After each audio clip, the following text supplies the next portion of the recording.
Hello, I'm the Nostalgia Critic guy. Remember it so you don't have to.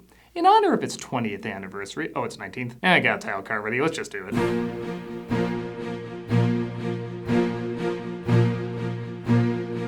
Released in 2006, Night at the Museum, I'll just say it, is a fantastic idea.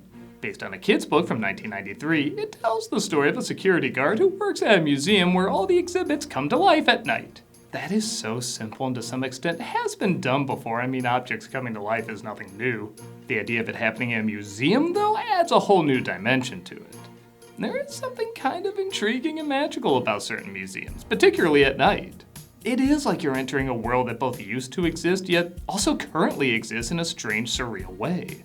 The film seemed to capture that with a fair amount of comedy that I was shocked to find didn't win everybody over.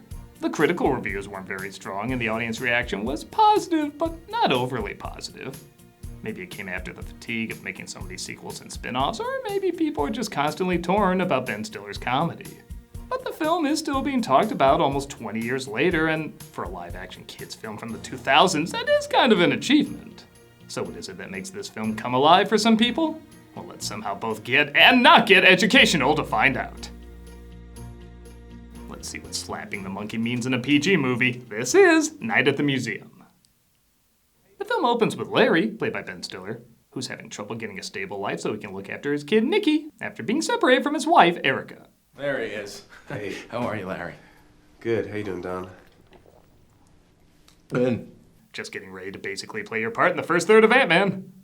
She suggests Nikki shouldn't stay with him until he has his life together, but I don't know, this kid seems so disturbingly happy all the time, I don't think anything could dampen his spirits. What do you want to be? I'm a bomb trader, what Don does. So what, you want to dress up in a monkey suit like an automaton robot? Sorry, I licked a toad before meeting up today. Larry finally gets a job as a museum security guard, where he meets Rebecca, played by Carla Gugino. Teddy Roosevelt, right? Yes, He was our 4th president, right? 26th. 26th. Hey, it's an American education. Feel lucky we know there's 83 stars on the flag. Ricky Gervais plays the museum director in a film that clearly didn't know how to use Ricky Gervais yet. Please don't touch the exhibits. I cannot tolerate this type of chaos. I mean, this is a museum. You know nothing about the real world. Most of you spent less time in school than Greta Thunberg. And Dick Van Dyke plays Cecil, the head of security, being replaced by Larry. They want to replace us with one new guy. Oh, sorry. Well, what are you going to do? So I'll admit, I was tipped off that Van Dyke was going to be the bad guy, and at first I was like, this film doesn't need a bad guy, that's so lame. You really think he's the one? Oh, yes. He's the one. But the minute I saw his super over-the-top chipper way of doing pretty much everything, I instantly fell in love with the idea. Seriously, though, no fooling around in here. Yeah, let's see Burt cram some chimney brushes up some asses with the guy from Demolition Man, the world's former biggest star. Gus, where is he? I'll beat him with my fist. That is literally how Mickey Rooney reacted when they woke him up. They just kept in the movie. He looks like a weirdie. Do you want the job or not, Snack Shack? Like listening to a Twilight Zone commentary. Do you remember much about this episode? No, I don't remember We're anything. watching it together for the first time. I don't care. The younger audience doesn't want to see That's this. who's watching this. No, it isn't. Yes, They're watching sexy things. Cecil gives them a tour of the museum. Oh, monkeys. I love monkeys. You clearly haven't done enough kids' films. He starts his first night.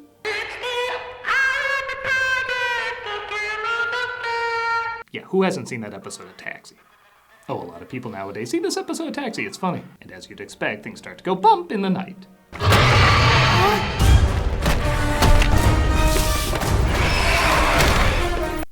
Looks more real than the Jurassic Park sequels. He tries calling Cecil to find out what to do. Read the instructions. Okay, got him! I'll see you tomorrow. Hey, baby, want to pose for that Trump guy over there sending a birthday card? The instructions say he's supposed to play fetch with him, and it seems to work. Sure enough, more exhibits come alive, and he tries to read through the instructions to figure out how to handle them. Thank you very, very much. Ew! Oh! Yuck! Bad monkey, stop that! Doesn't even make sense, you're female, and weirdly have a lot of acting credits as male. Do you have an issue with me? Because if I have a problem with somebody, I don't pee on them, okay? Unless it's Janine Garofalo. It's one of the reasons we're not a duo anymore. Yet bizarrely not the main reason. He's also attacked by tiny models, one of them being Jedediah, played by a strangely uncredited Owen Wilson. stop the train, please. It's a big no-can-do, Cracker Jack. Yeah, between all the commercials and the way no one would recognize him in the role, I can see why they kept his name a secret. Somebody's gotta pay. Pay for what? I don't know, just pay! Clearly when internet culture was becoming a thing. Prepare the catapults. Whoa, Octavius, hold on, this ain't your fight. This here giant's on our land. Walter, I'll challenge you to a Michael Caine off and we'll call it even. That is Steve Coogan playing Octavius, as Larry is caught in the middle of a feud between him and Jedediah. But Teddy Roosevelt, played by Robin Williams, is there to save him. He explains why everything comes to life at night. Tablet of Watchman arrived here in 1952. On that night, everything in this museum came to life. Is it strange to say that compared to alien pyramids and CG Dwayne Johnson's, this feels like the least silly supernatural Egyptian thing in a movie? Some men are born great. Others have greatness thrust upon them. At first I also thought Williams was a weird choice for Teddy Roosevelt, but when you factor in it's more the mythical perception of these people rather than the historical perception of them, I think he plays them pretty well. Although having the hots for Sacagawea, we're all aware that's legit history. I know Disney was gonna make a film on it in the 90s. What are you looking at? Tracking, dear boy. Tracking dead ass. Oh, I wish this was one of his stand-ups sometimes. All the exhibits get back to their post before sunrise and the security guards are impressed he stayed around. Larry still figures a job's a job, so he decides to stay. And the fact that he's getting friendly with Rebecca doesn't hurt either. Actually, I've got a bunch of questions. Maybe, I don't know, when you have a break, could I buy you a cup of coffee? I finish in 20 minutes. I'll meet you outside. I don't usually date Meet the Fockers Ben Stiller, but knowing you're going to be Severance Ben Stiller, I might be interested. She teaches him all about the history of the exhibits, and the following nights, he's much more in control. He even tries to get Jedediah and Octavius to get along. Why can't you just get along? Look, we're men, we fight, okay? That's what we do. I will say Wilson's undiluted naivete is one of the more charming aspects of the movie. No problemo, Gigantor. Hey, Teeny, how does that sound? I don't like it. It hurts my feelings. It's like reading a review in the 90s of literally anything I've been in. He even helps Teddy with his dating problems. She's very beautiful. Beautiful. Maybe dropping the binoculars would be a good start. I don't know, maybe you should go talk to her. Hey, put that away. Oh, that's a sword. See, the binocular thing just put me in the wrong mindset. He chickens out before he talks to her, though, but at least Larry figures out how to deal with the tail of the hump. Little birdie told me that somebody likes magic and flowers. How many pillage could we have saved if we knew that? Anybody need a hanky? He has a nasty habit of vanishing. One of his tricks backfires, though, and he finds he's not as in control as he thought. Especially when one of the cavemen gets out of the museum.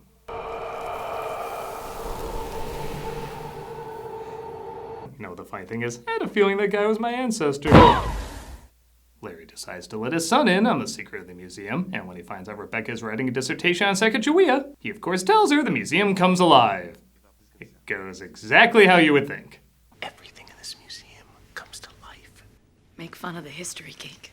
No, I'm not making fun of you, Rebecca. What right would I have to make fun of you? I was in Nutcrackers! His son stays with him, though, and if you've ever seen The Mask, you know what's coming, and it's not as good as The Mask. Dad, are you okay? Texas, come on. Texas, come on. Get on, Texas. Woo! Get on, Texas. Dad, whatever your fetish is, leave me out of it. The reason it doesn't work is because the tablet is gone, and it looks like Cecil and the other guards are stealing it. Just turn the middle piece, you'll see what I was talking about. That is museum property, son. Now give it back. Nikki, trust me. Nikki activates the tablet, though, while Larry gets his ass supercalifractured. I'm sorry, Jackie Chan Dyke is pure cinematic treasure. The three of us realized that like everything else in this museum, we got new life at night.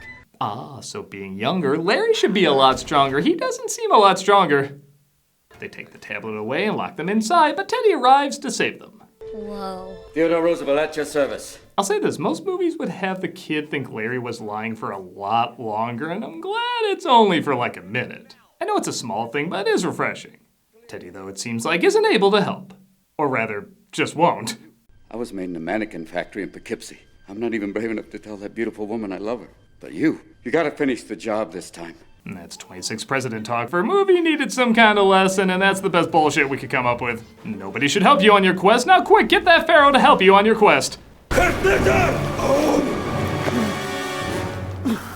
You would not believe how stuffy it is in there. Rami Malek plays Achman Ra, and they of course decide to help each other out to get the tablet back. But first, they have to get the museum under control.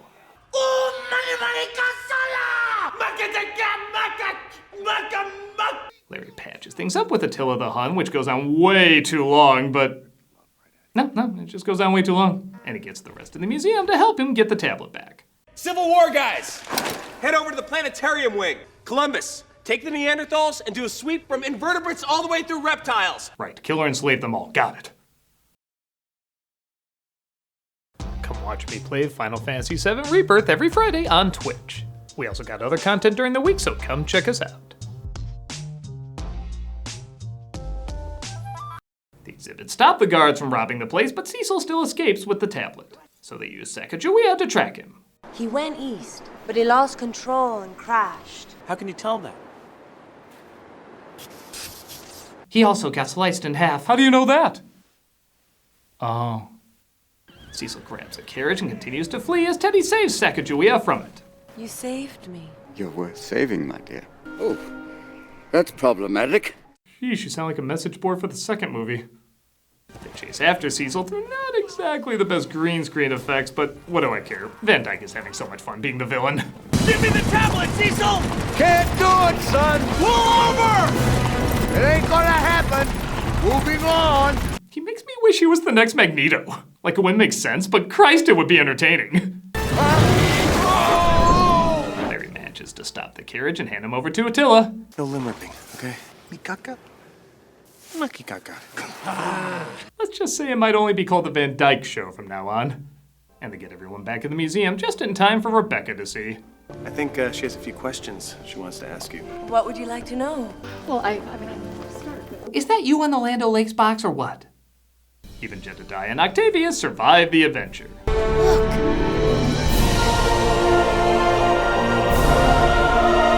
Alright, you were cute, but you're not worth slow-mo. Though Larry gets everyone back, he figures this is gonna be his last night because the rest of the museum is trashed and he can't clean it up in time. Then it's farewell, my friend. Nick! Just reminding myself you're in this movie. The museum director is impressed, though, that the supposed publicity stunt he pulled off last night is getting more attention to the museum. And what's the year again, 2006? Oh yeah, legally they had to end with a dance party. It's getting late, you ready to go home? Nope. But you're related already. You both laugh hard at things people don't laugh hard at. And that was Night at the Museum. I don't know. Think it's cute enough? I don't think it's an amazing kids film, but it does capture the creative atmosphere and environment of being at a really good museum when you're a kid. I mean, yeah, museums can be boring if you're younger, but this film is like finding those one or two exhibits you knew kind of spoke to you.